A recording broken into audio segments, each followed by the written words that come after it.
તમે જો આ દિવસે તો માણસ સળિયા જોઈને ઊભા બી રહી જશે, રાત્રે શું કરશે?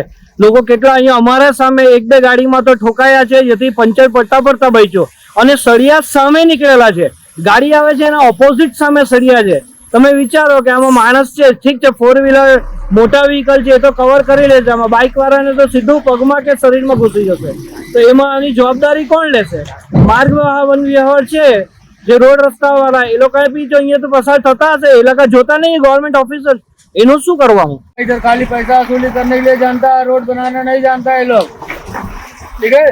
ये इतना रोड गड़बड़ हो गया, गाड़ी कितना खराब होता है, कितना उल्टा पलटी हो जाता है गाड़ी। કસારપાડાથી કપરાડા જતા ફળી ગામે એક આ નાળું બન્યું છે. એ નાળુમાંથી બધા સળિયા બહાર આવી ગયા છે અને એક ટ્રકમાંથી એ સળિયો છટકી અને અમારી કારમાં લાગ્યો. એટલે અમે જોવા ઊભા રહ્યા કે ભાઈ આ શું છે, આ કઈ જાતનું નાળું બનાવ્યું હશે. અમે તો ટેકનિકલ માણસ છે, અમે જાણીએ છીએ કે આ સળિયા લાગવાથી કેટલું નુકસાન થાય છે અને કેટલો આ ભ્રષ્ટાચાર થાય છે.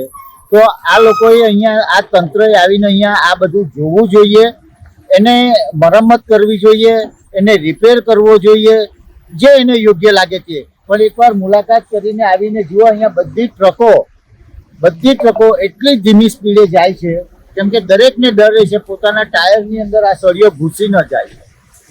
જો સળિયો ઘૂસી જાય તો ટાયર ફાટવા સિવાય બીજો કોઈ વિકલ્પ જ નથી આમાં. એટલે અમારી નમ્ર વિનંતી છે મારી કે આ ફળી ગામે આવેલું આ સામે સ્મશાન ભૂમિ છે એની સામે આ નાળું બનાવ્યું છે એ ખૂબ જર્જરિત છે, એને રિપેર કરવાની તાતી જરૂર છે એવી અમારી આંતરિક લાગણી છે.